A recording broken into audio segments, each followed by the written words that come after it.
Okay, well, we'll go ahead and get started. I appreciate y'all joining us tonight. I want to apologize that it's been a couple months since we've done one of these. Um, it's also been a couple months since we put out any content on the podcast.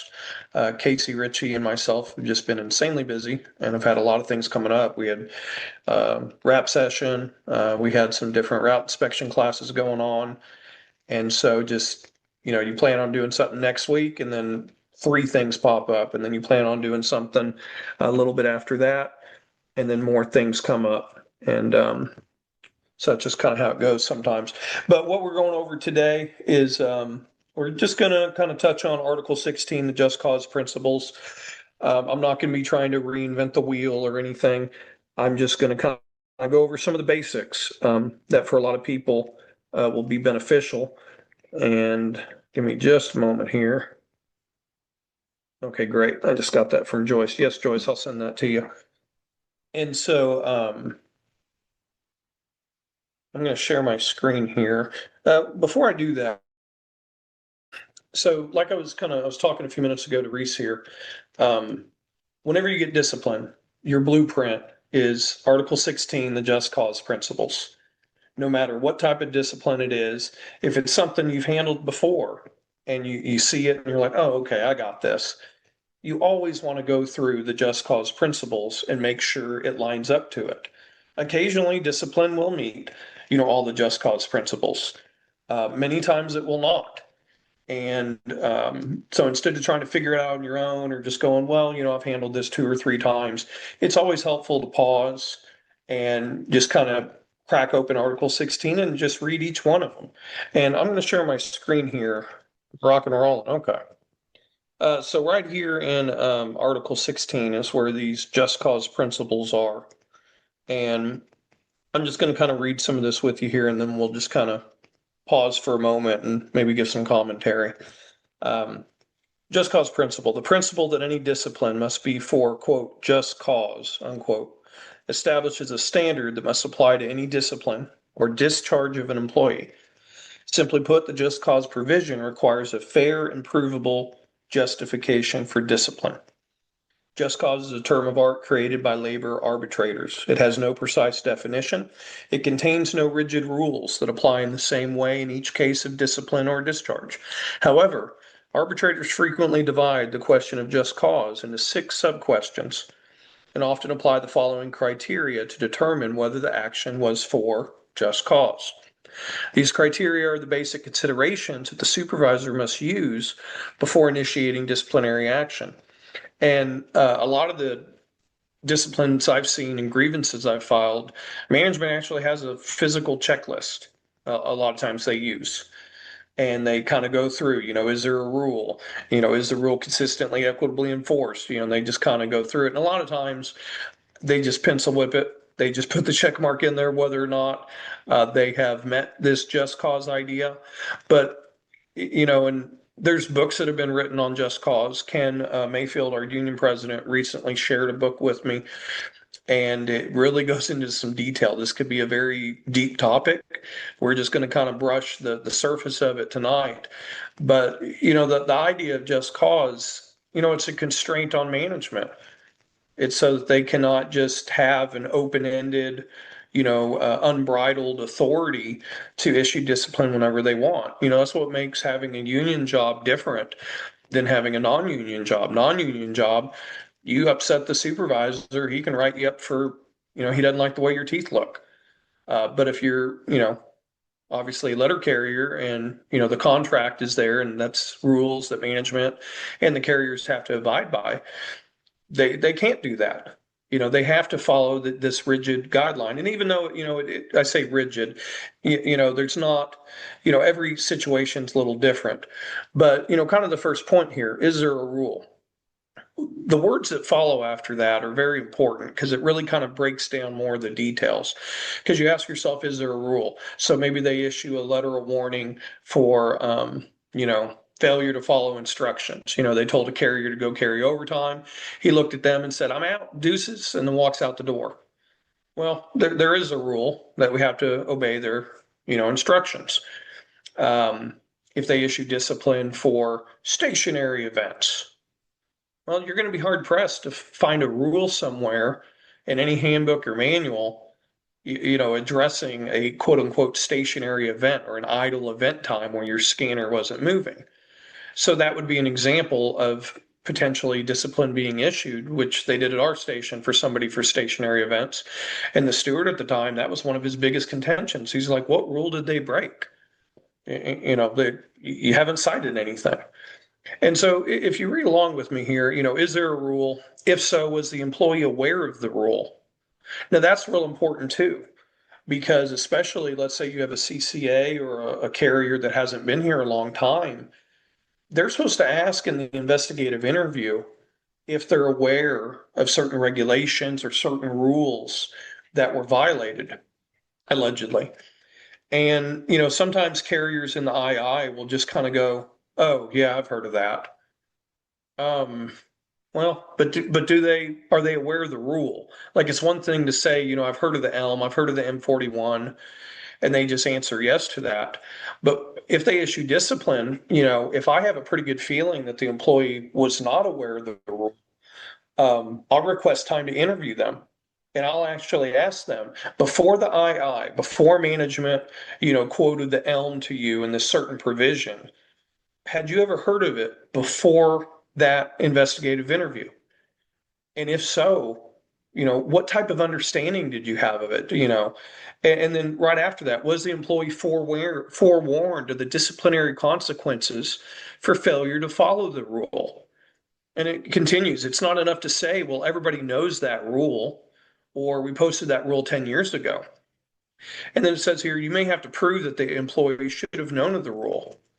Now, of course, this is not, and it goes on, this is not talking about throwing away mail, insubordination, fighting, being intoxicated on the clock. Those things, it's pretty much understood universally. If you were intelligent enough to get hired for the job and to put your shoes on and walk through the door, you're going to be intelligent enough to understand it's against the rules, to drink and drive while you're on the clock. It's against the rules to throw mail away. But really outside of those, the examples it gives here, what does it say? For example, an employee charged with intoxication on duty, fighting on duty, pilferage, sabotage, insubordination, etc., may be generally assumed to have understood that these offenses are neither condoned nor acceptable, even though management may not have issued specific regulations to that effect. So really, if it's kind of anything outside of that realm, this whole thing, was the employee forewarned of the disciplinary consequences for failure to follow this rule? So if you're interviewing them, if you have a good idea that they didn't know about the rule, even though they may have said yes in the II, you can interview them and kind of dig into it a little bit and be like, what was your understanding of the consequences for, X, Y, and Z? And that might bring out some information that would be helpful in their defense, mitigating circumstances. So the first one is always, is there a rule? And then it goes a little deeper. Did the employee know what would happen if they didn't follow it? So it kind of implies a little bit more than just a glancing surface knowledge, but they really have to have understanding. And so that's one of the first things here.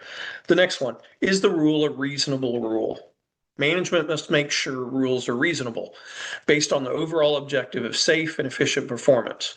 Management's rules should be reasonably related to business efficiency, safe operation of our business, and the performance we might expect of the employee. So if it's a rule that they can cite in a handbook and manual, I'm going to say, it's a reasonable rule.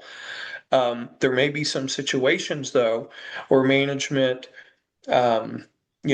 tells maybe a carrier that they can't smoke in the smoking area, where there's clearly a sign up that says this is the designated smoking area for 39th Street Station. And they just arbitrarily, well, no, you can't smoke over there anymore, even though there's still a sign there and even though other people are smoking there. And that really kind of goes into the next one. I guess I'm kind of getting ahead. Is the rule consistently and equitably enforced? But before I talk about that, is the rule a reasonable rule? It's worth stopping and thinking about, whatever they're accusing them with. Because occasionally, there was a grievance I had in Edmond where a carrier dropped his scanner out of his satchel, and they were trying to get him for failure to follow instructions. And they were trying to say that because he accidentally dropped it out of his holster, that he wasn't following the instruction to keep your scanner on you at all times. If they tried saying that you need to duct tape it to your chest, and that's the new rule, and then he violated it, I'm going to make the argument that's not a reasonable rule. You're taking, a failure to follow scenario and just running wild with it and doing something silly. So, you may run into instances where kind of a crazy interpretation of their authority is going to present itself, if that makes sense. But as I was saying, is the rule consistently and equitably enforced? A rule must be applied fairly and without discrimination. Consistent and equitable enforcement is a critical factor. And let me stop there. Kind of like with my example about smoking in the smoking area. If other employees are allowed to smoke over there, but for some reason Eric Robinson is not, they made a new rule up about it that I can't go over there. That would be an example of them not equitably enforcing it. Another one would maybe be if they try to give discipline for unauthorized overtime. Carrier maybe went 15 minutes over what they anticipated, on their 96 when they turned one in, or a verbal conversation they had with management. So they decided to issue discipline for it. Well, as the steward at your station, let's say there's a common practice where typically people are allowed to go 10, 15 minutes over. I kind of know at my station, that's kind of the rule of thumb. You want to kind of hit what you tell them you're going to do. But our management does understand you may run into traffic. You may have to take an extra bathroom stop. So typically there's kind of a 15-minute window. I mean, obviously they don't want people just, using overtime whenever they want without, getting it approved. But in that scenario, if they were to allow me to do that, if they were allowed Ken to do it, if they were allowed Danny to do it, but for some reason, they're going to jump all over Andy, when he does it, I'm going to be able to tear that apart. I'm going to get statements from the other carriers saying, hey, how long has this been going on? Have you ever been spoken to about it? Has management ever made a big deal of this before? And so that could be one way that you would kind of look at, is this rule being equitably enforced?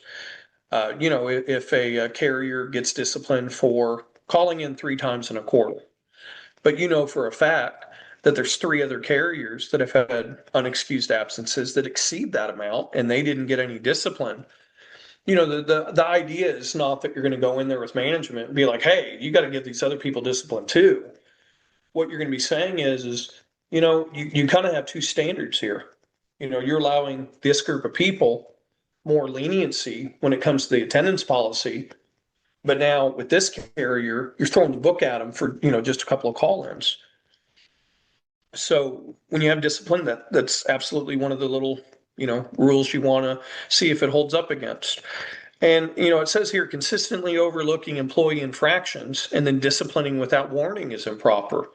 Let's say that same scenario where for a long time at a certain station, if you go a little bit over your 96 and nobody says anything because they trust that you're working, which, we are, and then all of a sudden out of the blue, they start issuing discipline for it.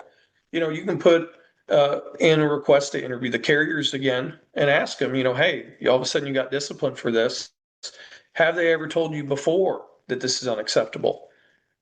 And so you might see where they try to do that just out of the blue. And really the proper way to do it would be them to have a discussion with the station saying, hey, going forward, starting Monday, starting today, starting tomorrow, we're going to enforce this a little differently. We're going to have to tighten up a little bit. And that's their right. They're allowed to manage. But to not forewarn an employee of the consequences of violating a rule, and then just out of the blue doing it, you're going to be able to kind of pick that apart and attack that a little bit. And it's funny, maybe that's where I got the smoking thing from. It says right here, if employees are consistently allowed to smoke in areas designated as non-smoking areas, it's not appropriate to start disciplining them for this violation. In such cases, management loses its right to discipline for that infraction, in effect, unless it first puts employees and the unions on notice of its intent to enforce that regulation again. Singling out employees for discipline is usually improper. If several similarly sorry about that. It's been a long day. Situated employees committed an offense, it would not be equitable to discipline only one. I know recently, a few months back, they gave a stand-up talk saying that it's an expectation that we wear green tag shoes, and that going forward, if anybody was seen without green tag shoes on, black leather shoes, I think they also said that they would be subject to discipline. So if they just would have showed up on a Monday and started handing out, discipline, conducting IIs and disciplining people for not wearing green tag shoes. But when for the last 9.5 years at my station, it's been, no one said a word about it, and management's clearly been aware, that would be an example of them not consistently enforcing a rule.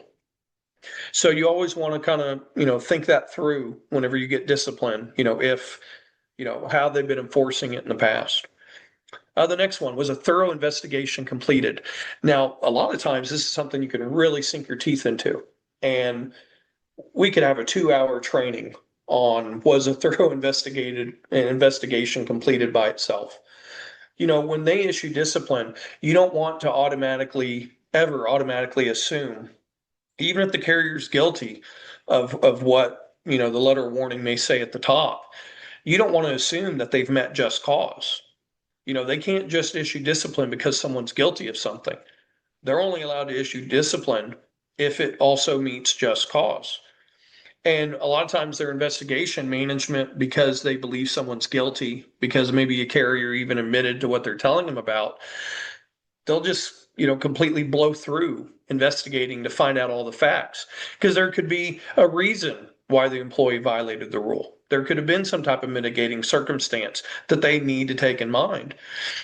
And it says here, before administering the discipline, management must make an investigation to determine whether the employee committed the offense. Management must ensure that its investigation is thorough and objective. I've met with management before, and I've pointed out that their objectivity was lacking. That they had an interaction with the carrier before, kind of veiled threats, but maybe not crossing that line, but just getting right up to it.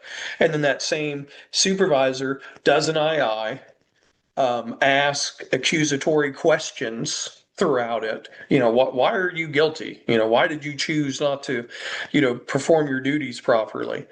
And that just screams that they're not conducting an objective investigation.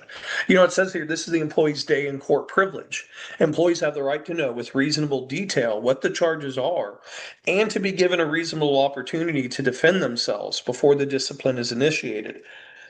When I have my caucus with a carrier before the investigative interview, I make it clear to them that this is kind of like their day in court. Don't just say yes, no, yes, no, yes, no, yes, no. And then at the end, is there anything you'd like to add? No. So you can get out of there and go get to your route. Be thoughtful with your answers. Consider the questions that are being posed to you. And, use this opportunity to present your side of the story. And, when you look at questions, because when you get an information request, you're going to get the II notes. And if you're the one that did the II, you'll have the steward's copy. You want to take your time and go through it and, really kind of pick it apart. Eric Bew tells me all the time, whenever we get disciplined, you're just looking to kind of poke holes in it. It's almost kind of like you're testing it. Use this Article 16 to see if any holes can be poked through it. If you can't, then guess what? They probably had just cause. And then you're in a situation where now you're not talking about whether or not the discipline was justified. Now you're in a situation of the severity of the correction that they're trying to achieve. The next one. Well, it's kind of funny. Once you do this for a little bit, it almost kind of becomes second nature, like it gets ground into you. The very next question, was the severity of the discipline reasonably related to the infraction itself and in line with that usually administered, as well as to the seriousness of the employee's past record? And the following is an example of what arbitrators may consider an inequitable discipline. If an installation consistently issues 5-day suspensions for a particular offense, it'd be extremely difficult to justify why an employee with a past record similar to that of other disciplined employees was issued a 30-day suspension for the same offense. There is no precise definition of what establishes a good, fair, or bad record. Reasonable judgment must be used. An employee's record of previous offenses may never be used to establish guilt in a case you previously have under consideration, but it may be used to determine the appropriate disciplinary penalty. So you have two carriers. One of them has been a regular for 6 months. The other one has been a regular for 37 years. This concept of a bank of goodwill, I have used that successfully with the carrier that's been there more than 30 years, saying, well, hey, look, when was the last time he got disciplined? Furthermore, when was the last time he even had an investigative interview? I had a carrier earlier this year in the spring. That was the scenario. He literally could not remember if he had ever had an II, and he was pretty upset about even having an II. So when they issued the discipline, that was the first thing I brought up. I was like, what are we even doing here? Like, this is such a minor thing. Why couldn't you just pull him to the side and talk to him about it? Why are we resorting to discipline? This guy was delivering mail when I was 6 years old, and I'm 42. And so this bank of goodwill, how long they've been an employee and their record, you always want to look at that and consider it, because many times you'll be able to use that. Now, once again, the employee that's only been employed for a year, you're not going to be able to say in the same way that they have decades of faithful service. Now, you can still, and I still would bring up, hey, they've been here for 12 months. They have never been caught not curbed. They've never been caught with wheels that were not curbed on their vehicle. Did you ask them why they weren't curbed? You didn't ask that question. No, you just asked them if they were. Once again, thorough investigation. But then I would ask that question, why were they not curbed? Well, there was a bee in the vehicle, and, I was just trying to turn it off and pull it over so I could jump out as soon as possible. Then I forgot to, go back in and start it back up and curb them. So you never know why they did something. And a lot of times management doesn't care why they did it, and sometimes they won't even ask why they did it. But once again, if it's that same carrier that's been there for 37 years in the same scenario, I'm going to have a much easier time getting that discipline thrown out just because of how long they've been there. So anyway, not to beat that to death, but that's a big one. And this last one, was a disciplinary action taken in a timely manner? Disciplinary action should be taken as promptly as possible after the offense has been committed. There's no timeline on it. We had a vehicle accident. They waited 9 days to do the II. They then waited 11 days after that to issue the discipline. Part of what I argued was, you're wanting to give them discipline for this automobile accident, but you waited a week and a half to ask them what happened. You waited a week and a half to ask them what was going on. Then 10 days later, you issue the discipline. So the event happens. 20 days later, they get disciplined. What that tells me is you don't think this was a serious infraction. Because if you thought it was a serious infraction, wouldn't you be doing the investigative interview before you even let them behind the wheel of a vehicle again? If you think this is serious enough to issue, a letter of warning, or in this case, it was a 7-day suspension, why would we wait 20 days? Why would we wait 3 weeks? Well, that screams punitive. It says right here, the very next thing, corrective rather than punitive. The requirement that discipline be corrective rather than punitive is an essential element of the just cause principle. And just to be clear, corrective, that, it's to fix a problem. Punitive, punishment. So it says here it's an essential element of these principles. And in short, it means that for most offenses, management must issue discipline in a progressive fashion, issuing lesser discipline, i.e. a letter of warning for a first offense, and a pattern of increasingly severe discipline for succeeding offenses: short suspension, long suspension, termination. The basis of this principle of corrective or progressive discipline is that it is issued for the purpose of correcting or fixing the problem, improving employee behavior, and not as punishment or retribution. So that's kind of going to kind of be the scope of tonight's training, is just kind of that portion of Article 16. I would totally encourage you guys, if you haven't, to go through and read the rest of Article 16 and kind of dig into it for yourself, because there's other really good things in there we can use to combat discipline. Um, this whole thing, to touch on that last point, though, that I read, the corrective rather than punitive, I've been kind of successful with that with grievances on discipline, pointing out, you know, how is this discipline going to stop them from, XYZ? Um, a lot of times, I'm trying to think of an example. Had a carrier scraped his vehicle up against an object, and management issued a severe form of discipline. Carrier had never had an issue with this before. Carrier gave a really good explanation on why it happened. So my first thing is okay, you asked them what happened. They said there were pedestrians nearby and they, turned the wheel a little sharp to avoid them.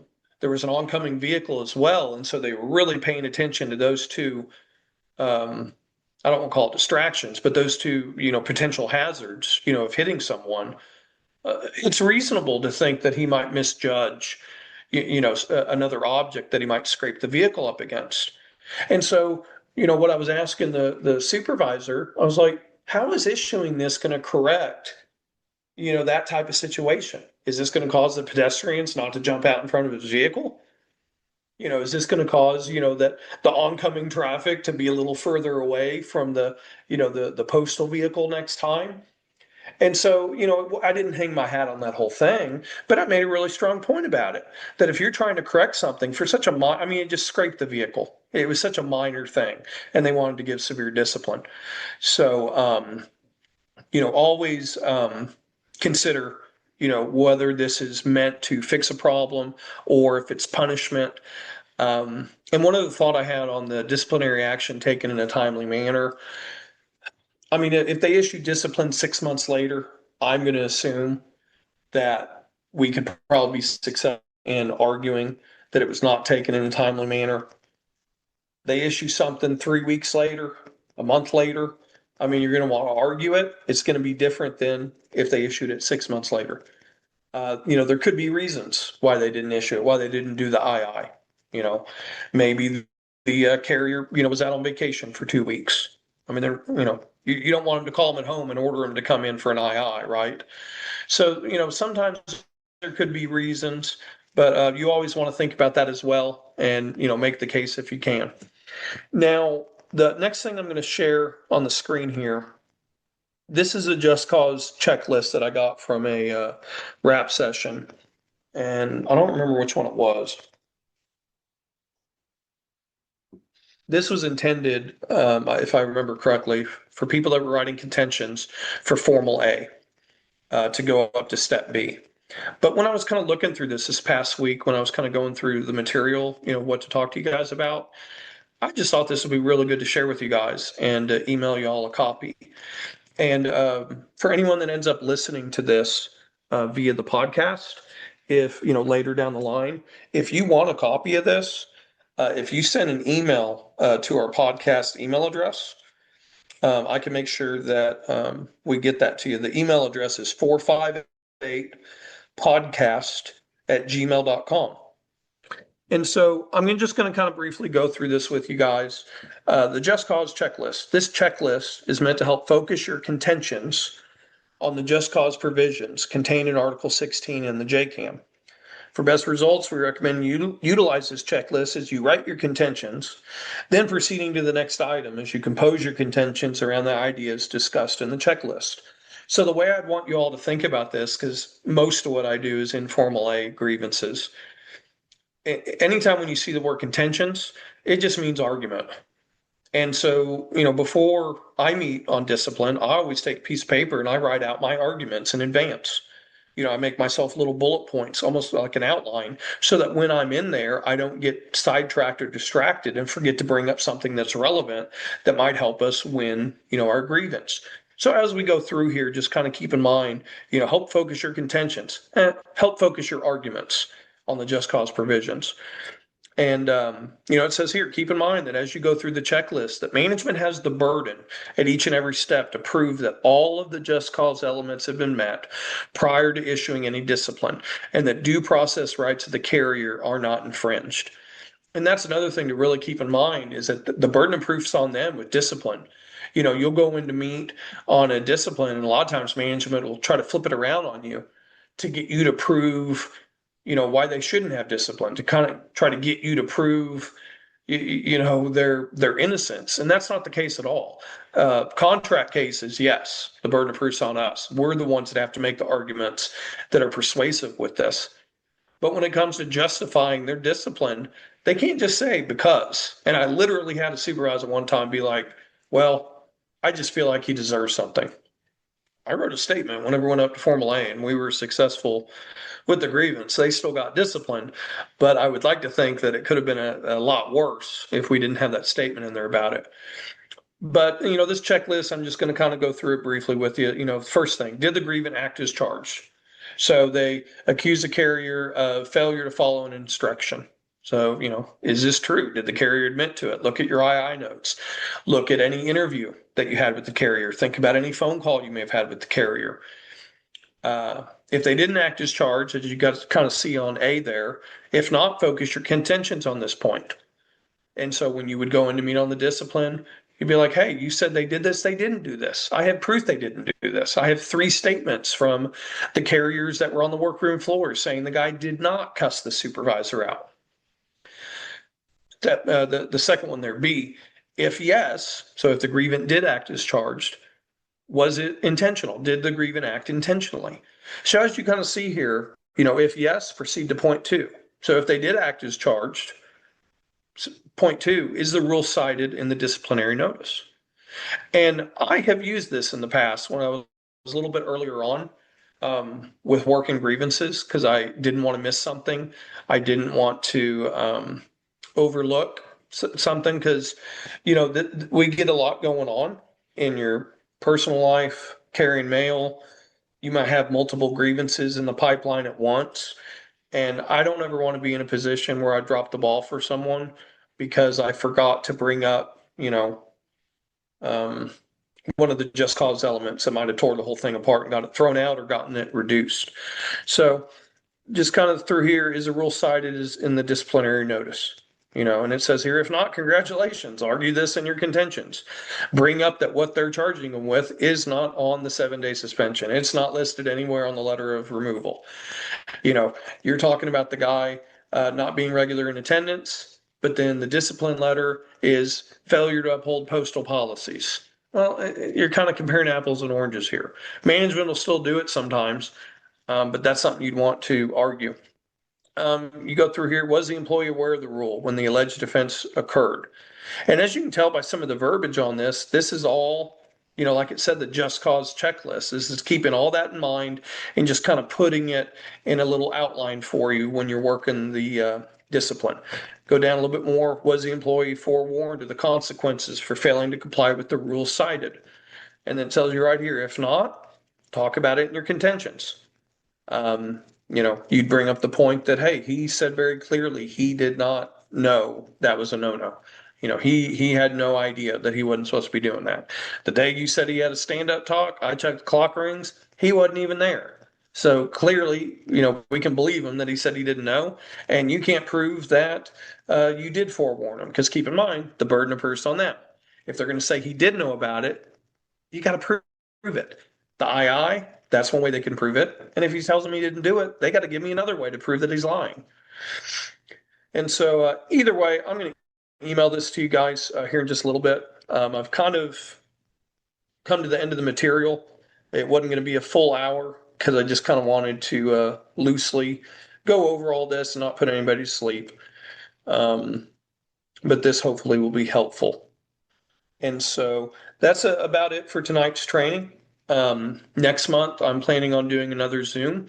I don't know the topic yet. I've thought about, because we've been kind of going through, this anatomy of a grievance, each step the II, the information requests, working the grievance. Today, kind of going a little bit more in detail on this just cause principles that you're going to want to use on every discipline grievance. Really kind of the next step is, the meeting with management. And so we may talk about that. Yeah, that'll probably be a good idea. Well, you all take it easy. You have a good night.